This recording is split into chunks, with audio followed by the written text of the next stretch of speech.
fingernails embedded themselves into a scratchy wool surface as something tightens around the man's neck, causing his airway to constrict. The man allows his fingers to travel as far behind his head as possible, only to feel a perfectly knotted rope. He knows that something is wrong. The expression plastered to his face says it all. However, his eyes widen upon glancing down. The tiled floor is more than 10 feet from the ledge he is standing on. His left foot slips when he tries to straighten his posture. That action alone nearly made him plunge to his death. This causes the man to struggle to free himself of the rope. A low, excited hum sounds from behind him. An unknown male's voice loudly echoes throughout the building, his words reciting the Bible. The man's heart begins to beat faster when he realizes that he's in a church, the same one his family is sitting in at this very moment. His eyes quickly dart in all directions to see the beautiful stained glass directly across the room. This is only one of the many images he has seen before, the depiction of Jesus nailed to the cross. A calming sensation washes over the man as he focuses attention on the mesmerizing display the window makes when sunlight shines on it. Frigid hands touch the middle of his back. They shove with enough force to push the man forward. His body falls from the balcony. An instant cracking sound ripples throughout the place. Loud screams draws the attention of every churchgoer sitting in the pews below. They all witness the man's body hanging there, his head leaning to one side, dark hair halfway covering the blue of his eyes, while the muscles in his arm twitch for a mere second. However, not one person notices the dark cloaked figure retreating into the shadows beside the church organ. "Richard?" a woman frantically screams. Long, dirty blonde hair whips back and forth as she quickly grabs the two blonde-haired children sitting on either side of her. She pulls them tighter against her body, not wanting them to see this tragic scene.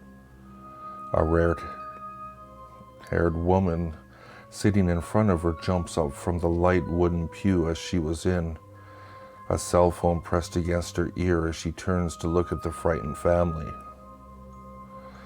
"This is Officer Amanda Ryan. I need an ambulance and all available units to 1926 Mott Street. There's been a murder," the woman says. People all around gasp upon hearing those words. Murder. That's one word they probably hadn't expected to hear in the safety of a church. "Everyone, please remain calm and stay seated. No one is leaving until everyone has given a statement." "You're a police officer? Why are you just standing here when you could be helping him?" a man at the front exclaims. Again, everyone is to remain calm and stay seated until the police arrive. "Now, ma'am," Amanda turns to the distraught woman behind her. "Was he your husband?" "Yes," she nods. "His name is Richard Pratt. I'm Teresa and these are our 2 daughters." "Would you mind if we spoke privately for a moment?" "My children. My wife Lana can look after them. We won't be gone very long," Amanda assures her. Teresa hesitantly nods before standing up. She ushers one daughter to step into the aisle while pulling the other daughter behind her. Lana is a beautiful woman. Chestnut-colored hair barely touches her shoulders. Her olive-toned skin seems lighter beneath the sun, and she has beautiful bright green eyes. She pleasantly smiles while extending her arms to envelope the scared girls. Amanda gently takes Teresa's trembling arm and escorts her towards the back of the church. "I am terribly sorry for your loss, ma'am, but I do have to ask." Amanda pauses to choose her next words carefully. "Did your husband have any enemies? Anyone in his life that would want to hurt him? No, of course not. Richard was the sweetest man.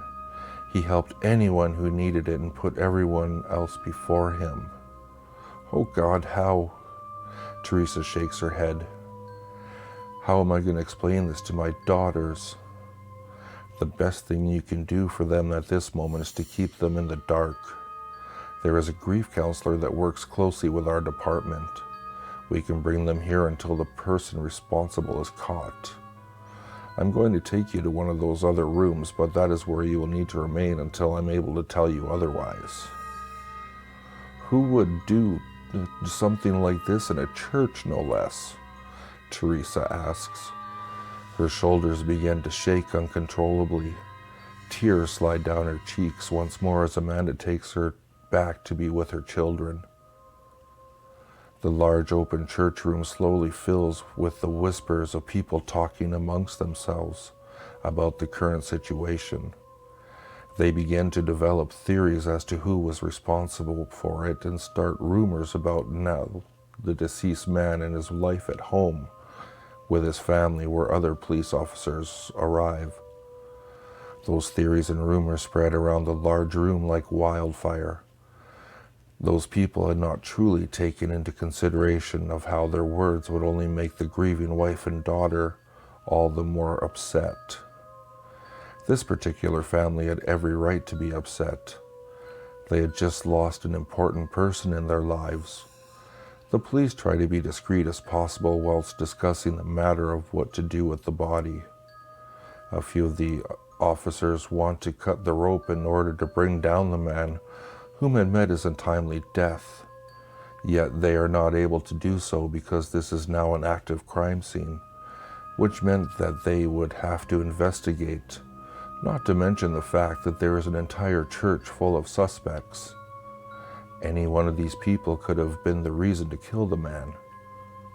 Who would want to kill such a kind-hearted man? The man had done so many good deeds while living out his time. However, he had been murdered due to an unknown intention. The balcony that I am currently standing on, the very one that the cloaked figure had been more than a few hours ago, overlooks the room of churchgoers. I am standing in plain sight of everyone within the structure building, yet they do not see me. I peer to my right. The man hanging from the rope now stands beside with me, with a confused expression plastered to his rather handsome face. Am I dead? He asks. The man reluctantly looks up at me, his cloudy blue eyes now filled with sorrow. As much as I would like to say no, I sigh, I cannot. You recently died, and I'm surprised it has taken this long for you to find me. How? Take a look. I nod. I place my hands on the balcony diagonally from one he is hanging from.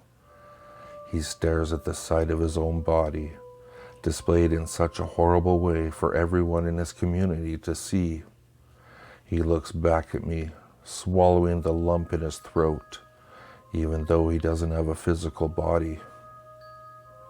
Come with me, Richard. There's no need to see what will happen next. A polite smile creeps onto my lips as I extend my hand. Richard hesitates for several moments before reaching out and firmly placing his hand in mine. A white light surrounds us, his figure turning translucent before I watch his soul float upward and towards the ceiling. Now he is at peace with the loved ones calling him from the clouds above. This is my first time visiting Robin's Hollow, my first time having the pleasure of experiencing the interactions of humans. I do feel sympathy for Richard's family here on Earth. They will undoubtedly be lost without him. However, I am sure that they will be able to find their way forward in time. Richard was a good person. There is no denying that. His wife was true to her word when she told Amanda Ryan that he had put everyone's needs before his own, which is why he will be joining the loved ones who had perished before him. I would tell his family that he is in a better place now, just to put their minds at ease. Alas, I'm not permitted to do so.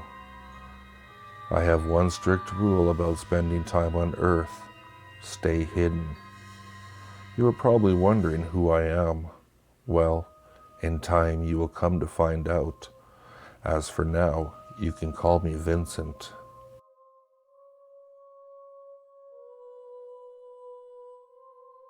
If you like what you heard, please like, subscribe, and share with your friends. If you'd like to, you can follow me at Twitter. The handle is @FuzzyPantaloons, and I'll see you all next time.